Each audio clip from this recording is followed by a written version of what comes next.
And hi, everybody. Welcome. You are looking live at the Centene Ice Center here in St. Louis, Missouri, or just outside of St. Louis, the Maryland Heights area, the home of the 2024 ACHA National Championships, all starting out tomorrow morning and lasting through March 17th, 11 days of hockey.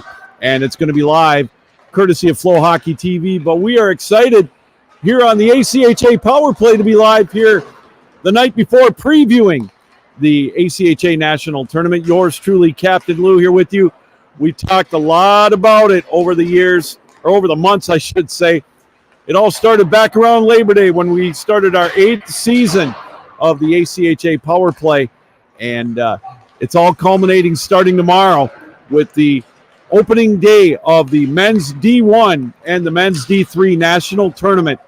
And it all starts again 10:15 local time, 11:15 Eastern time, and it's going to wrap up on March the 17th with the women's D1 final. We've got 5 divisions, 82 teams are going to be in action throughout the 11-day period. It's going to be staggered start times. We're going to go through all of that with you here this afternoon, or tonight rather, as we gear you for the national tournament for the ACHA starting again tomorrow morning. Again, welcome to the ACHA Power Play. We're live here on 12 Ounce Sports and the Captain Lou Sports Network. Follow us on all of our outlets, all of our platforms, Twitter, X, whatever you want to call it. Subscribe to our YouTube channels, of course, 12 Ounce Sports and the Captain Lou Sports Network, where we've got all of our live programming. We're on Twitch, we're on Instagram, Facebook. Follow me on the Captain Lou Extravaganza, and of course, follow us on 12 Ounce Sports. All great live sports. We've got D3 lacrosse live coming up this weekend and next week. We're growing, and a small part of it, of course, is us here on the Captain Lou Extravaganza and the ACHA Power Play as we are live here on 12 Ounce Sports.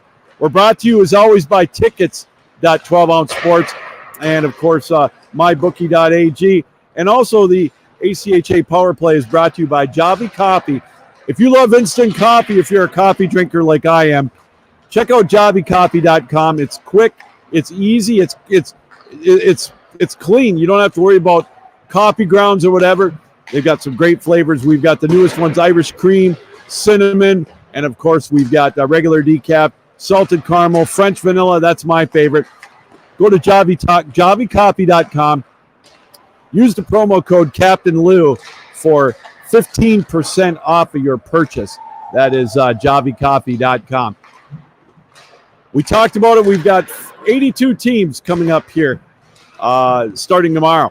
The start times for the men's tournament, or for the tournament itself, it all starts tomorrow, 10:15 local time with the first game. The men's D1 and the men's D3 will start tomorrow. There's 3 rinks here at the Centene Ice Center. We're right here on the main rink, the USA rink. The D1 games will be played here on this rink. The men's D3 games, the preliminary pool play games, will be played on the other rinks here, the NHL rink and also the Plager rink. And then they will culminate on Monday with their final 4. The men's D1, as we've talked about, is single elimination. Winner go home. 24 teams this year in the national tournament. And so the top 8 teams get the opening round bye. Some of those teams won't play until Saturday, as how it's going to work is we've got 8 opening round games tomorrow, 4 here at the Centene Ice Center, 4 over at Maryville at their arena, beautiful barn over there. And the winners will advance. They'll all take on the winners of the opening day. So make sure that make sure that you check that out as well. And again, the significance of this one is, of course, it's single elimination. There is no double elimination. So, if you have a bad period, take a bad penalty, whatever, a 10-minute stretch, it's win or go home. You might be getting on the outside looking in. And of course, we know that upsets are more than likely going to happen. A couple of years ago, Minot State was the second-ranked team. They lost in their opening round game to 15th-ranked Ohio, who was down a little bit that year. But Ohio, one of the powerhouses as we thank Todd Corder for checking in with us. As it looks like it is Oswego State. They're practicing right now on the ice. They're going to be playing tomorrow night in the nightcap as well. So, again, some great action coming up here throughout the weekend. As we mentioned, though, 8 games in the opening day for the men's D1, and then we've got staggered times for those, and then the D3, they're going to start pool play as well with their tournament. So we're going to talk about the D2 and the D3 tournaments at length here coming up. We're going to have a couple of guests, a couple of broadcasters that if you've got the Flow Hockey TV subscription for these games, you're going to hear Ryan Cleves and Devin Serra.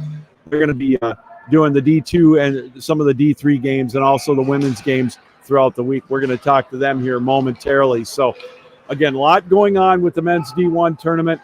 And, it's with all 5 tournaments, the men's D1 and the D3s we mentioned start tomorrow. The D2 on the men's side, that's going to kick off on March 11th. They're going to run Monday through Friday. Their pool play goes Monday, Tuesday, Wednesday. Then on Thursday, they've got their semifinals, which will be right here. And then their finals are on Friday night. The women's D1, they start on Wednesday, and they go through till Sunday with their final game at 1 o'clock on Sunday. And then the women's D2, they've got the pool play as well. They go on they start on Tuesday. They run through Saturday with their championship game. We saw Todd Corder commenting he's going to be in as well, bringing up he's going to be doing some of the broadcasts for the D2 games starting on Tuesday. So, all right, we're going to take a break. When we come back, Devin Serra and Reagan Cleves are going to join us, and we're going to talk a little D2 and D3 and just the whole setting in general. We're going to find out who they think might come out on top at the D3 side. By the way, before we go to break, we are going to have at least 2 brand new champions this year, as on the D2 men's, UMass got knocked out by Army in the regionals a couple of weeks back, and then University of Michigan, the defending D3 champions, they were knocked out, or they did not qualify in the top 16. So we are going to have at least 2 brand new champions. So a lot to talk about here tonight. We're just getting started. It's the ACHA National Championships, and it's the ACHA Power Play, and it's live here on 12 Ounce Sports. Don't go anywhere.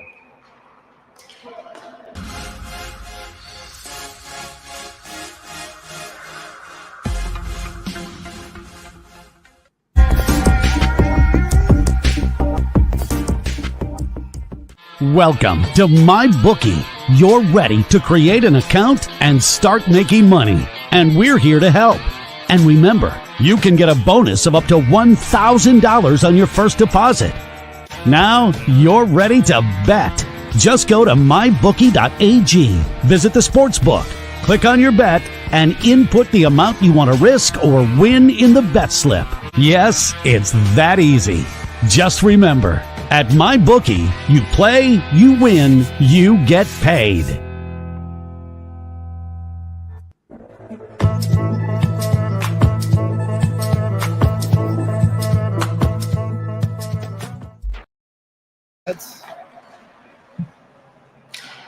I love doing that.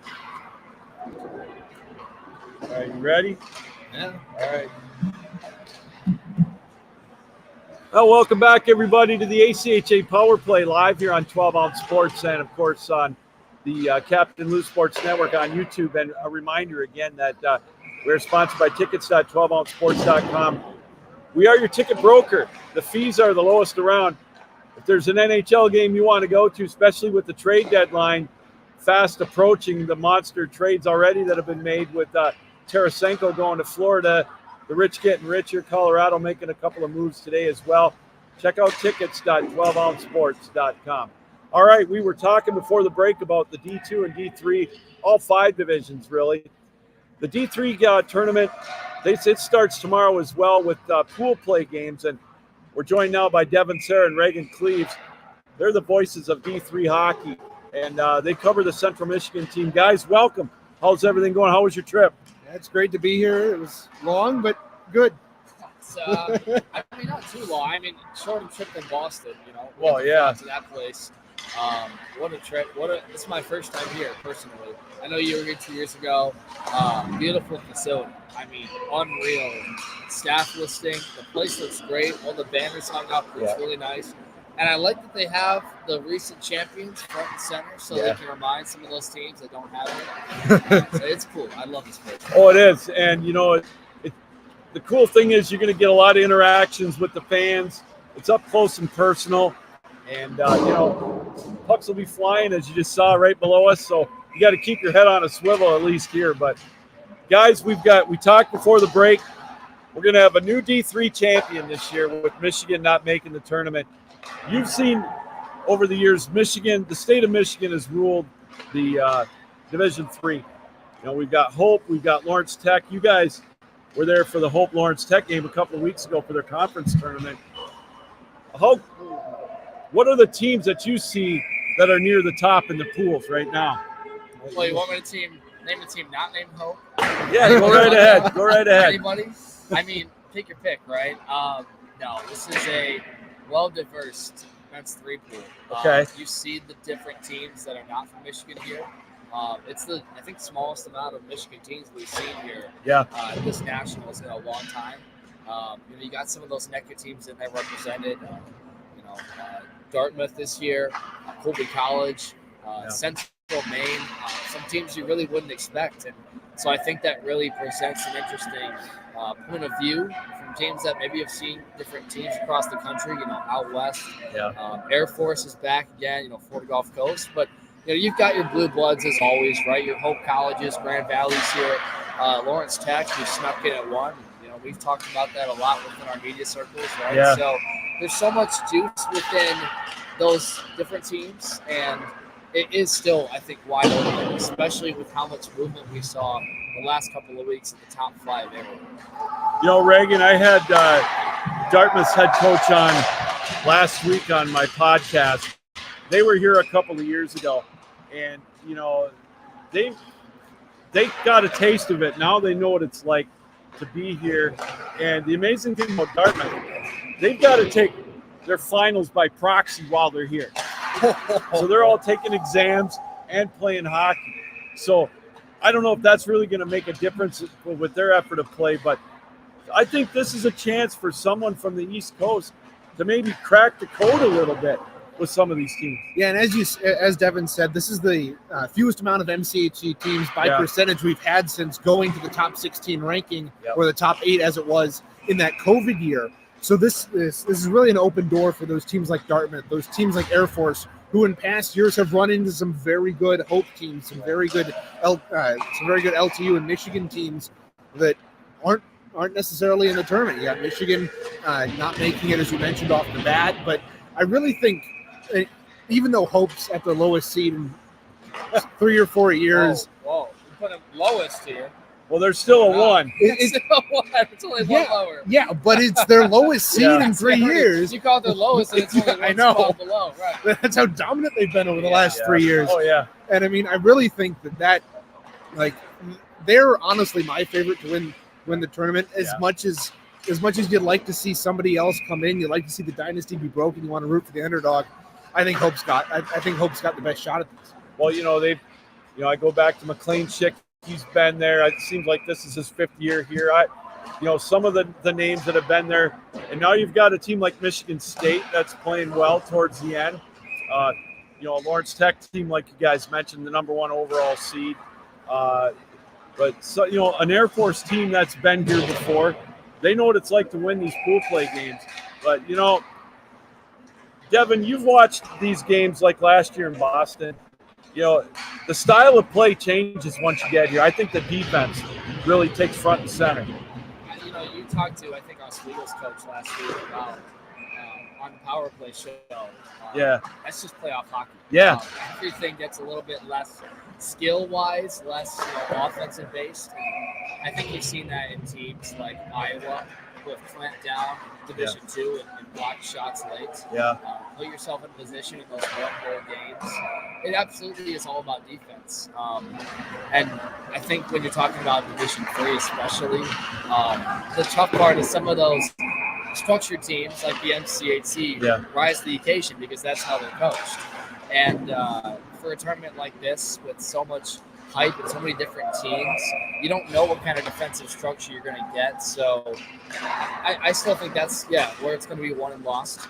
You have to limit the mistakes though, because every team, you get your first game out, and some guys have jitters, some guys are a little nervous coming out of the crack. I mean, heck, up in the broadcast stand, I think our first game is always a little bit like, all right, let's settle in and get used to 30-plus games or whatever the heck we're all doing. Oh yeah, and it's a lot. I guess you can lose a game in pool play. Yeah. But you got to have a lot of bounces. If you lose that game, it's got to be like a 2-1 game, because I think the third tiebreaker is goal differential. Fewest goals allowed, and we talk about it. Hope lost a game in their pool back in 2018 when they won the Natties, because Arkansas tied twice and they beat a Hope team. So, I don't. Do you see a scenario happening like that where a team can go through their pool this year with a loss and still make it into Final Four? I certainly think it's possible. You've had teams. You've had it's so wide open this year. Right. Like you've got Hope. You've got that GV and Purdue pool could be really wide open. Oh boy, there's a lot of parity this season, and so I do think it's possible. But again, it requires a lot of bounces to go your way. It requires a lot of luck on your part to drop that first game or drop even that second game and still make it in. Well, I mean, he's talking about the GV and Florida pool doing there. That one, in my opinion, is the most wide open because of what happened to GV. They had their last 2 losses of the year, one against unranked Ferris State, 1-0. I don't think anybody expected that. Credit Ferris State, senior night deal, great on them, but then you lose 6-0 to Calvin.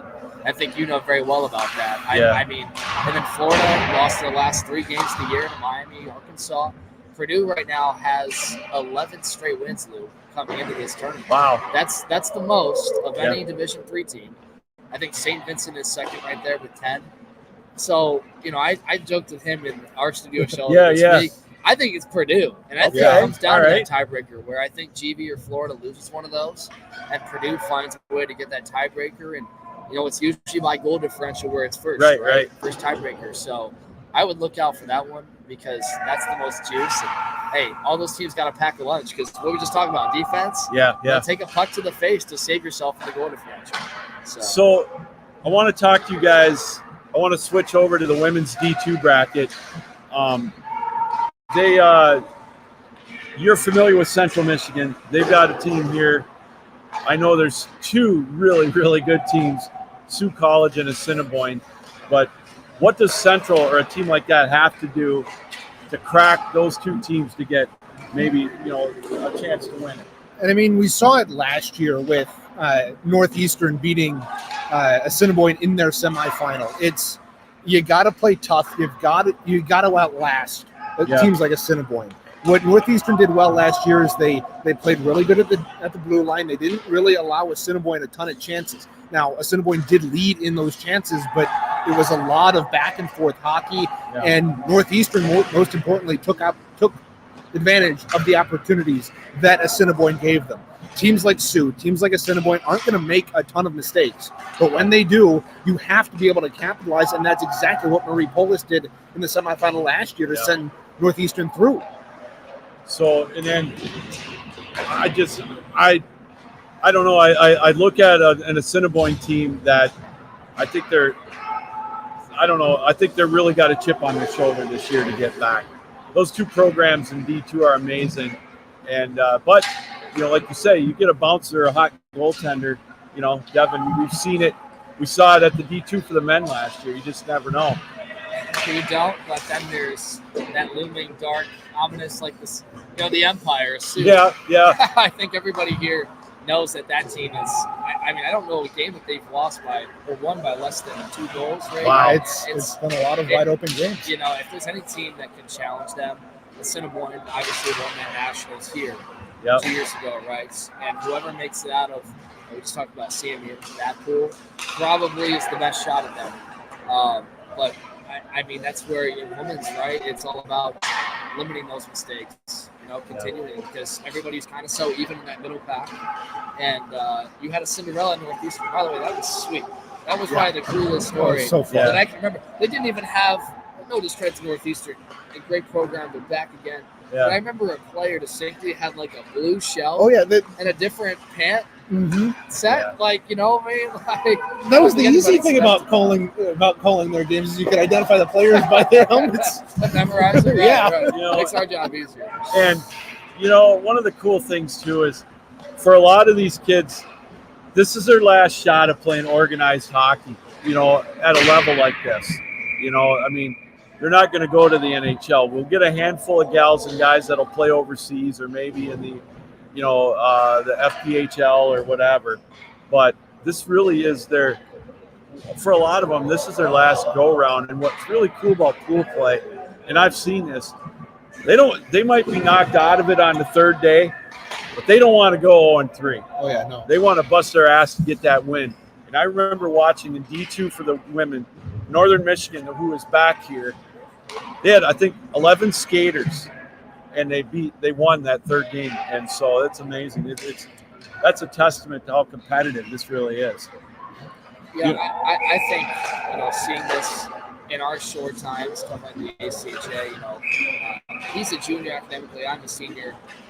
And what we've really come to know is one, like I think you used a good word last week called like the fraternity. Yeah. Right? And how connected everybody is. There's so many teams represented here, obviously. Yeah. So many people interact, say hello to one another. Like, even today, seeing the staff members in the media room, you shake hands. I haven't seen someone in a year. And I think like a labor of love, right? Right. Everyone puts so much work into this. Yeah. Of course, they're not going to play anything further than maybe the ACHA. Yeah. But I think that adds even more of a sentiment is that a lot of these players, seniors, will do this for the last time. And I think that means something. I think it matters for teams. I mean, we just talked to St. Thomas's crew over there a couple hours ago. They say they're freshmen. Like last year, a player got injured before their final game against UMass, and the player was literally bawling their eyes out because they couldn't play with the seniors that were on the ice for the last time. Like, that's a real story. That's a real scenario. You see the passion. It's such a wonderful experience, and I think that even can add some more storylines for us as broadcasters. Oh yeah. So the D1 side, how many overtime games did we have last year? That we saw. A good amount, right? And I think you had the craziest call in that goal with 1/10 of a second left. Man, I think back to that and how much fun it gave us, And then right here, 2 years ago, Central Oklahoma, I think it was, the 5 overtime game. It was UCO and Iowa State. Yeah, and it went 5 overtimes. I mean, it's just so close. That's what I love about the D1 single elimination. It's tough to, travel all the way here and play, and, your season could be over in one bounce of the puck. But my God, some close games, and I think we could see a few more of those. What do you think? Oh yeah, and especially like once you get out of the top 4, top 5 without the top teams in Minot and UNLV and Jamestown, this is a really tight pack in M1. We've got a lot of really good teams at the bottom. Like Oswego State, who's practicing down below us right now, they won their conference tournament to even qualify for this. They're sitting in the number 24 spot. They're going to play their hearts out. Oh boy! Every one of these teams is going to play their hearts out. That's what makes D1 so fun, is that it is so close. These guys know it's single elimination, and they aren't going to go down easy. You see a team like Grand Canyon coming in here with 11 straight wins now. Yeah. And of course they're going to play a higher seed. Who's that first game they have against? Whoever it is, I'd be scared because I can see a game like that. We'll play Illinois State tomorrow night. The nightcap over in Maryville. If you remember last year, Illinois State was a 1-goal game with Ohio until 4 minutes left, and that was 15-2. So you look at some teams in there, like you just talked about at 21, Oswego coming in here with their conference championship. Yeah, there's going to be overtimes. There's going to be chaos. And of course the Blue Bloods will rise to the top. You've got that discussion there, but that middle pack, teams like Ohio have lost to a lot of guys. Jamestown in there. It's going to be fun. And look out for Purdue Northwest specifically. Well, and last thing I'll talk to you guys about is the D2 tournament for the men. I look at some of these pools, and you've got Concordia as a 3 seed. You and I saw Indiana. We called that game. They're a 3 seed. By the way, your pipe still hurt from that? Oh, man. I caught your call in there. Oh, it was so much fun. Yeah. New Hampshire's a 3 seed in the pool play. Providence. These guys could be 2 seeds and 1 seeds. You know, I watched Concordia in that Heartstopper against Minnesota up in Grand Rapids. And then you got St. Thomas, you mentioned them. They're a 2 seed. Look at, you got a pool of Florida Gulf Coast, St. Thomas, and, New Hampshire. And then you've got another one here. You've got Montana State, Keene State, Concordia, 1, 2, and 3. I mean, it is insane how close the men's D2 is. And we were talking to, as Devin mentioned, St. Thomas's coaches on the way down here. And it was like the thing that strikes them is that, and strikes us, frankly, is that the top 4 teams, 2 of them are in pools together. Like all 4 of them are in this 2 pools. It's insane. So you're gonna have of those 4 teams, 2 of them aren't gonna make it to the semis. Yeah. And day 1, you're gonna have the team looking on the outside in. And that's going to really put a lot of ruffle in the field. You're going to see those lower seeds rise. You're going to see those upsets you want, but then it's like you got a 1 team that's potentially out on day 1. Yeah, but the fun part is if those those top 2 teams in each pool win their first 2 games, that sets up a juggernaut in that final day of pool play where you've got all 4 pools have the 1 and the 2 seed playing each other. I'll tell you this. You know this as well. Division 2 is must watch. The regionals were nuts. You said that. Yes. I think we've all talked about how chaotic it was. Michigan State, right? Yeah. Down 3 goals, you come back out of nowhere. Concordia, Wisconsin, huge overtime. Oh boy. You can't miss Division 2 men's because it is by far the most interesting tournament. But we got one more division I forgot to mention, and of course, you talk about a dynasty. In women's D1, it's Liberty. They're going for 6 straight national championships. They're going to run a room on that banner. You saw it? It's my 6 Lord. of them filled up there. And they've got, you've got Midland number 2. They've flip-flopped all year. You've got Adrian, who's strong at 3, the 3rd seed. And Adrian, right out of the chute, they're playing in the opening round. I know it's double a limb for the first 2 rounds, but talk about the advantage that Midland and Liberty have. They don't have to play till the quarterfinals. Yeah. They get to escape all that, but it is so damn close. You've got a Michigan team ranked 9th, Minot State, who went to the finals last year. I mean, they're like 6th or whatever. A Michigan Dearborn team that, it's going to be a loaded team. I'm sad that we're not going to cover D1. Yeah. That's the only tournament we're not going to see. I mean, if you want to speak on this, it's a great field outside of what could be 6 straight for Liberty, which is still great for them. I mean, it's a great story. You want to see someone new, right? You want to see somebody mix it up in there. Yeah, and I mean, you want to see that, but at the same time, how inevitable is Liberty? But last year, if you think back to last year, I think Liberty was down against Adrian in one of their games. I think it might have been the semifinal of the quarter. And Liberty takes a couple of penalties. Adrian takes a couple of penalties. That lets Liberty back in. So even as dominant as Liberty has been, there have been cracks in that shell the last couple of years where it's like, okay, is a team going to take advantage of it? Is a team going to knock them out? Well, I mean, you saw in that first game with McKendree and yes, how close that was, and Arizona State's here again, but they've got a tough go out the chute. I think they're playing Indiana Tech, if I'm not mistaken. So it's like with women's starting, you've got the teams returning, most of them are. You have to have some transformation. You have to get hot, and it's not do or die first game.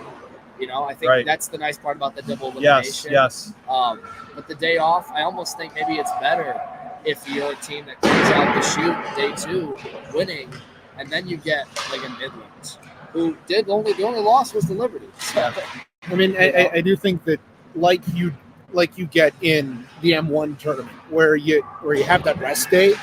That can certainly work to your advantage. Right. It gives you the rest. It gives you some extra practice time. But at the same time, it can also backfire. If you haven't played a game in 2-3 weeks for some of these programs. It's like they need that reps. Yeah, you need the reps. And those teams, those lower seeds that have won the day before, they're riding off of that. Sometimes that could give them a little extra momentum. Just ask Minot State's Wyatt Wasylenchuk, what was it here 2 years ago in men's D1. They were the 2 seed.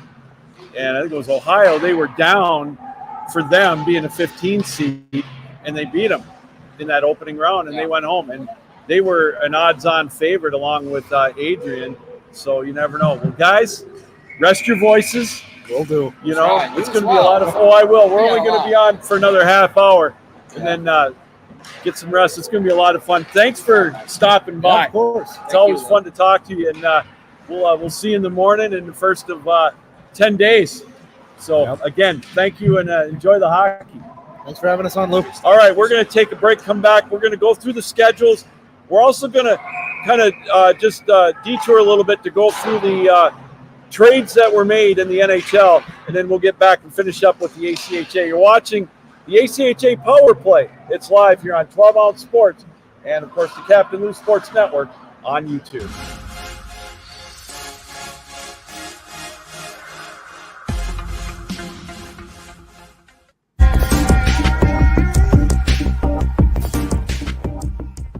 Welcome to MyBookie.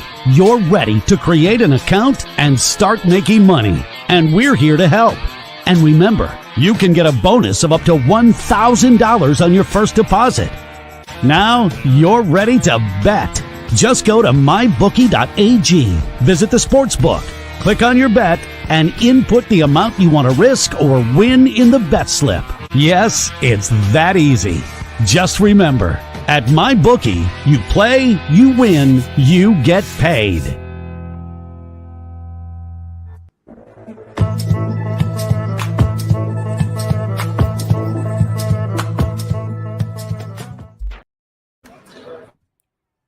Do you need tickets? We have you covered. We have soccer from anywhere in the world. Any venue from any sports. That means we have college and professional football. We have baseball at every level. We have every Power 5 matchup. Remember, costumes and paints are optional. You want to see Broadway? We have them too. We have every concert from every artist. We have you covered at tickets.12ouncesports.com. Tickets for less. And welcome back, everybody, to the ACHA Power Play here on 12 Ounce Sports and, of course, the Captain Lou Sports Network on YouTube.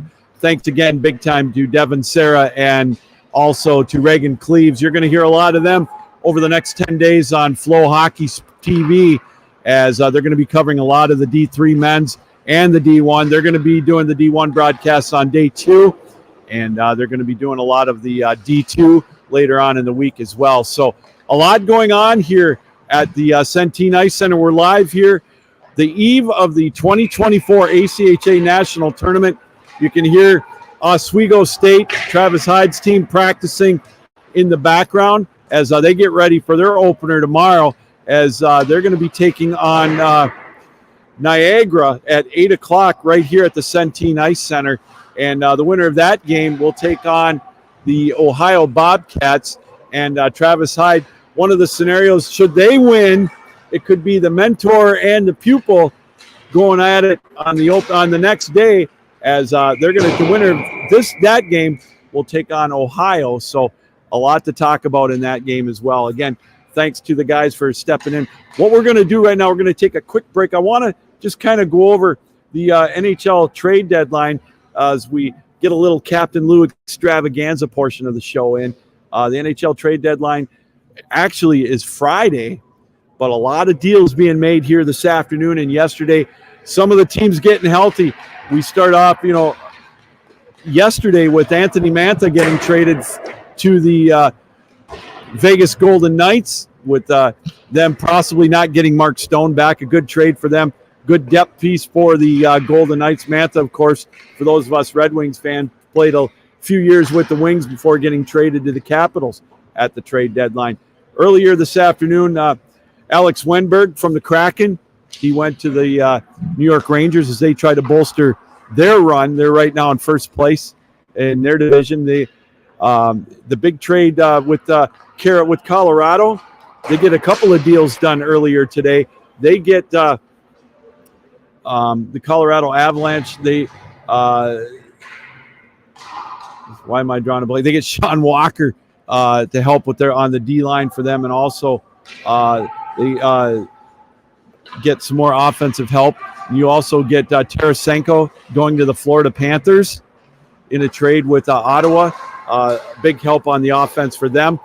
And so the Florida Panthers right now the top team in the NHL, and they're on an incredible run, 25-4-2, I believe, out of their last 31 games. So we're going to keep an eye on that with the trade deadline on Friday at 4 o'clock. And for us Red Wings fans, of course, based out of Michigan, we talk a lot about the Detroit Red Wings. Dylan Larkin, he's going to be out for a couple of weeks at least with a lower body injury.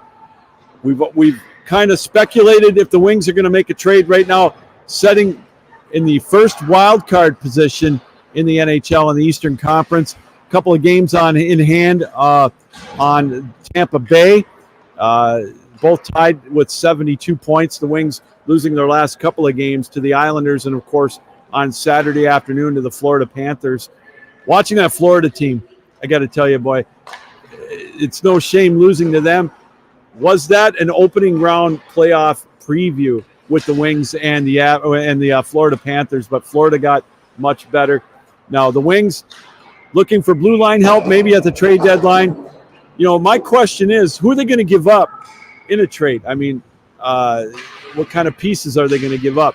Do they mortgage anybody? I wouldn't do it. If they can get a good deal for defensive help, or maybe get another stick, especially with Larkin out for a couple of weeks, who knows? I know everybody wants to get Gunzel, but Detroit would have to give up a lot to get him. So I don't think he's going to end up in Detroit, but who knows? So anyways, kind of a quick look at the trade deadline. And of course, a lot more I'm sure is going to be happening in the next couple of days, as we're under 48 hours left in the trade deadline, as the Red Wings, of course, tied for the first playoff spot. Keep an eye on the Islanders. I'm still saying keep an eye on the Pittsburgh Penguins. They always seem to sneak their way in, but still a lot of hockey left, about 20 games or so left in the regular season. I think 21 for the Red Wings, if I'm not mistaken. So the playoffs are going to be here. It's going to be less than a month away, about less than 2 months away. So we'll obviously keep an eye on that on the Captain Lou Extravaganza. Again, thanks to Todd Quarter for taking time out to watch us here tonight. Of course, he's right. It's a big game for the Wings out in Colorado without Larkin. Only 4 points up on the Islanders. That's these are big games. Detroit, they've got 2 big road trips coming up in the next couple of months. If they can hang on, if they can keep that spot, obviously it would be amazing if they could do that as well. So again, big matchups coming up for the Wings. They've got a big trip this big 4-game swing on the road here. If they can get 4 to 6 points out of this swing, obviously I think that would be very, very successful. So we'll keep an eye on that as well. But let's get back talking to the what's here as far as the task at hand. Is we're live at the USA rink of the Centene Ice Center. This is where all the D1 teams or games are going to be played. Except for tomorrow, there's going to be 2 sets of games for the D1 over in Maryville and here, as we've got the top 8 teams in D1 with a bye, and then of course they're going to be playing. So let's see if we can't take a look, if I can bring these screens up with the men's bracket. Let's take a look at the men's bracket here. I don't know if you can see it on the screen. The games tomorrow: Grand Canyon and Illinois State, the 16 and 17 seed. The winner of that gets Minot State. Niagara and Oswego, 9-24. We talked about that. They'll get the 8th seed Ohio. Indiana Tech and Calvin. That's going to be an interesting matchup. I've covered the Calvin team all year doing the play-by-play for them. They're a good young team. The winner of that gets number 2 Adrian. So it's going to be a local flavor there. It's Indiana State, Frank DeCristofaro's team, or Indiana Tech rather, and Mike Petrusma's team. They're going to be doing battle tomorrow over at Maryville. And then UMary's going to take on Westchester.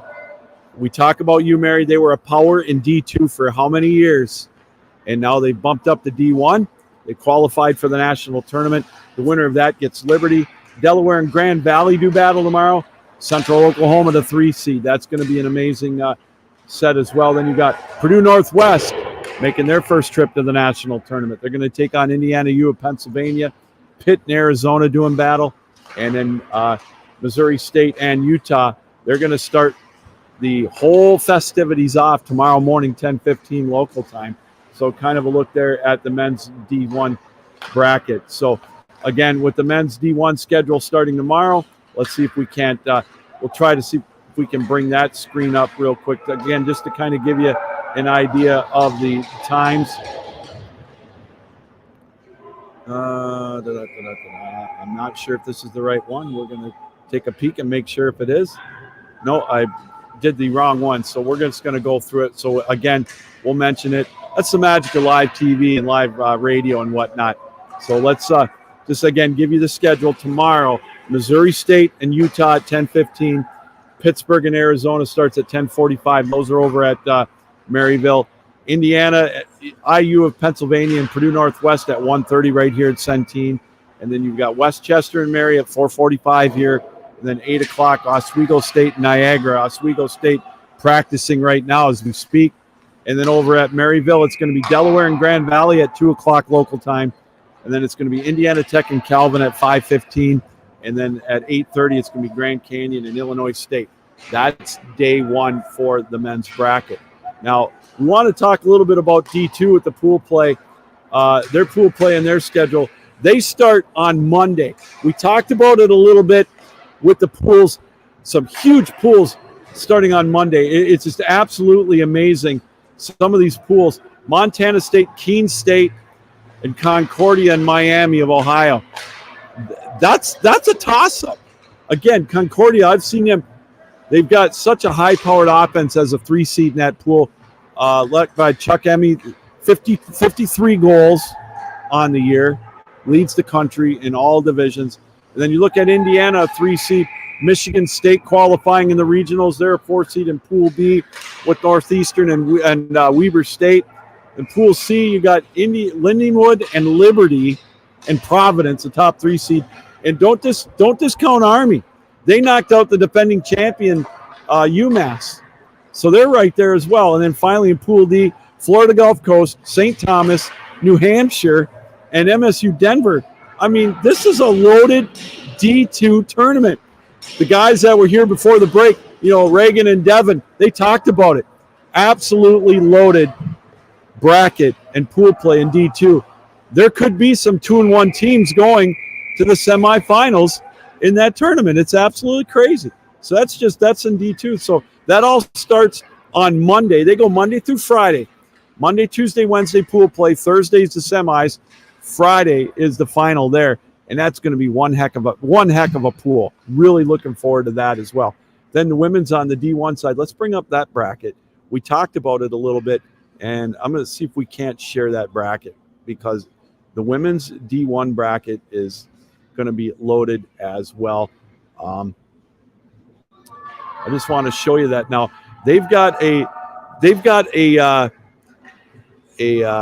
double elimination style for the opening couple of games, but right out of the chute, McKendree is going to play U of M Dearborn. And then you got Maryville and Indiana Tech, and then Michigan and Minot. Michigan's a 9 seed, a dangerous 9 seed. Then you've got Adrian and Arizona State. Now the losers bracket play will be on day 2. Then you've got day 3 with the winners bracket getting a day off, and then of course we talked about the semifinals or the quarterfinalists, the top 2 teams with Midland and Liberty. Liberty looking for their 6th straight national championship in women's D1. but we talked about it, how close those games were last year in Boston, overtime games. I mean, this is such a tight bracket as well. So many teams, so close. That's what makes this exciting here. And so we're really, again, it's going to be so much fun to bring it to you. Flow TV is where all the games are going to be at. And so, again, just a great bracket is like we show you again the women's bracket at the D1 level. So a great bracket to look at. The men's pool play in D3, I want to get to that as well, as you talk about loaded brackets. And the men's D3, they're going to have a new champion this year at the D3 level for the men, as Michigan, of course, not making the top 16 with the computer rankings. I think they were either 20 or 21. So we're going to have a new tournament. We're going to have a new champion in men's D3. I just want to take a look at the pool play. And again, we talk about some loaded pools. You got Hope, Dartmouth, and Calvin in Pool B. That's going to be, we always talk about the pool of death or the pool of hell. That one could be it right there. But then you look at Pool C. Devin Sarah, one of the broadcasters, brought this up as well. You've got Grand Valley ranked number 1 for most of the year until the end. And you've got Florida Gulf Coast, a perennial power at the D2 and D3 levels. And then Purdue, they've won 11 straight. Can they carry that into the tournament play starting tomorrow? And then Pool D, Missouri Air Force, Central Maine Community College, and Michigan State. That's, again, all 4 of these pools are huge. They're so close. I've seen some of these teams play. You know, Calvin and Hope, they played each other in the regular season. They split. You know, both those teams, obviously, Hope ranked number 2 for most of the year, and that's right where they're at. And Chris Van Timmeren and his squad looking for yet another national championship. It's the mainstays are there. And then you've got Arkansas in Pool A with Lawrence Tech. Lawrence Tech, the number 1 rated team in Division III. An Arkansas team that's been to the Final Four. They've been to the championship game.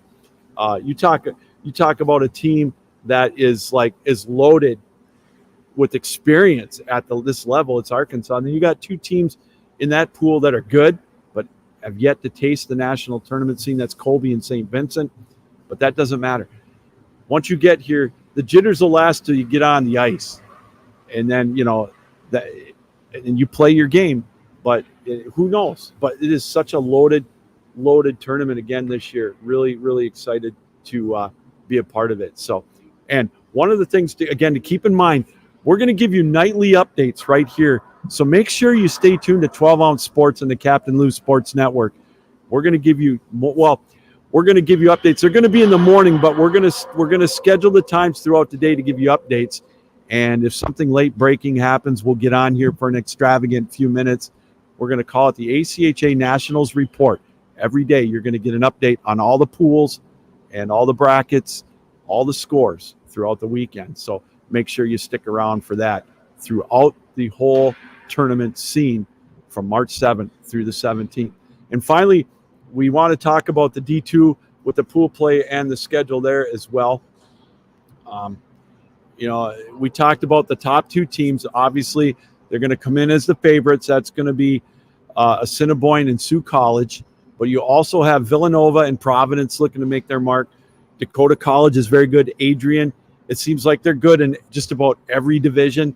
And then Central Michigan's got a really good team in the pool with Assiniboine. That's going to be a fun one to watch with Assiniboine and Northern Michigan and Boston College all right there. So, wow, their tournament starts on Tuesday. It runs through Saturday. Pool play Tuesday, Wednesday, Thursday, and then Friday and Saturday. That's going to be where they end up with their tournament as well, with their finals right here at the USA Rink. So, again, a great venue. If you're going to be in the St. Louis area from March 7th to March 17th, I highly recommend you stop out, check out a couple of days, get the all-tournament pass. It's well worth it. So many great games. The non-NCAA tournament here has grown so much over the years. It's the 33rd year here with the ACHA National Tournament. Started out with one division. I had a chance to listen to Executive Director Craig Barnett. He was on the NHL Network this morning talking about how they had one division back, right around 1990. It's growing now with the 2 women's division. We've got 500 teams in all 5 divisions, and it's just it really has grown. It started out 2017, going to Columbus with all 5 teams going to the national in one location, and it's growing now. Again, we were in Columbus for a couple of years, Dallas in 2019, here in St. Louis in 2022. We did, because of COVID, we went to the separate locations in 21, but we're going to be here in St. Louis for a few years now. We're back. It's a great centrally located spot for everybody in the country, and of course the Canadian teams and the families to come and watch. So again, we talk about it. This is it for a lot of these kids.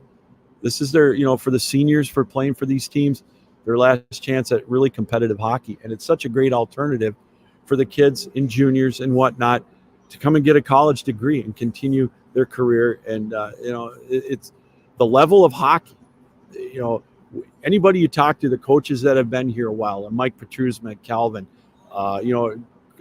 Craig Barnett, some of the teams, Dean Stork at Jamestown,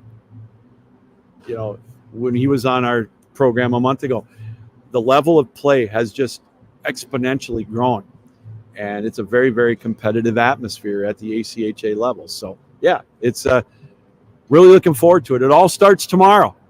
It starts here 10:15 a.m. local time with the D1. Again, the schedule, let's see if we can give you the schedule real quick. Let's bring it up. The men's D1 and the men's D3 runs the 7th through the 12th. The men's D3 with pool play starting tomorrow, tomorrow, Friday, and Saturday. They get a day off. Monday, they have their semifinals. Tuesday, the finals.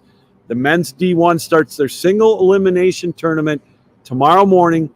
The top 8 teams get an opening round bye. Then they start play on Friday and Saturday. And then again, it keeps going right through till the semifinals for the men on Monday and the National Championship on Tuesday. And the D2 squad, as we mentioned, the D2 teams start on Monday. They go through Friday with their pool play. Thursdays, their semifinals. Fridays, their finals. And the women's D2, they start on Monday or on Tuesday, running through Saturday with their 3 days of pool play, and then Friday and Saturday. And of course, women's D1, we talked about them with their tournament, their bracket. It starts out with 4 huge games, and then they have a double elimination style for the first 3 days until the quarterfinals, and then the semis are on Saturday, and then they wrap up the whole tournament on Sunday afternoon right here at the USA rink at the Centene Ice Center. So again, really excited to be a part of it here. I know I'm going to have to kind of tone my voice down with 40 games to call over the next 11 days, but I wouldn't have it any other way. So I want to take this time to thank Jeff Beck and the boys for making it possible to have us here on the ACHA Power Play here on 12 Ounce Sports, back to finish what we started, as we mentioned. And, it's always great to be able to be live here on location to things like this. And we're going to continue to grow. And I want to thank Jeff and everybody at 12 Ounce Sports for being a part of it. We got a lot of live programming on the network, with the daily live, the lacrosse show every Monday through Friday at 1 o'clock with Mike Caravellis. And we've got Pistol Pete, Philly Pete with Primetime Live Monday through Friday at 6 o'clock Eastern Time. And of course, Jeff with Just What Happened on Thursday night. So, and we've got some talk about lacrosse. We've got the NCAA D3 lacrosse action with Washington and Lee. And we've got more teams coming up. We got a lot going on here, including the ACHA Power Play. All right. Want to wrap it up tonight. Again, the national tournament starting tomorrow. I want to take this moment to, we had one of our own here on our broadcast team that was big on the Division II men's side. Brett Luthner passed away over the holidays, right towards the end of the year. He was a mainstay here with the D2 broadcast, and that was his blood, man. He loved it. He used to be on the D2 preview shows we used to do on YouTube back in the day with Sean Broderick, and of course John Peterson, one of his sidekicks. I know I'm missing a few people, but Brett was a a Class A broadcaster, world class, but more importantly, he was a world class father and a world class friend. You know, him and I used to talk a lot of hockey together, a lot of pro wrestling. And brother, it's not going to be the same without you with us here. But you know, we're going to try to do our best to maintain your level of excellence. But I know you're up there watching us, and you'll be watching. And so again, our thoughts and prayers, of course, you know, with your family and everything. And we're going to be thinking about you here at the national tournament, especially when the D2 on the men's side starts on Monday. So, all right, that's going to do it here. Again, live from the Centene Ice Center, the USA rink, with our tournament, our preview show for the ACHA Power Play. It all starts tomorrow, runs through March 17th. Flow Hockey TV, that's where you can watch all the games live and, of course, all the replays. And you'll get to hear the voice of yours truly, amongst others. So excited to bring you all the games. And again, join us on 12-Ounce Sports daily. We'll have updates on all the brackets with our ACHA Nationals report every day throughout the tournament. Make sure you stick around for that, as we will bring you those all live here on 12-Ounce Sports with all of our updates every day. All right. This reminder, we want to thank Devin and Reagan again for jumping on earlier today. And again, we want to thank you, the viewer, for taking time out to watch us here on 12-Ounce Sports and the ACHA Power Play. Captain Lou saying, keep your heads up, keep your sticks down, keep your feet moving, and as always, keep your minds open. Until next time, thanks for joining us here live from the Centene Ice Center, the USA rink, with another edition of the ACHA Power Play right here on 12-Ounce Sports and the Captain Lou Sports Network. Until next time, so long, everybody.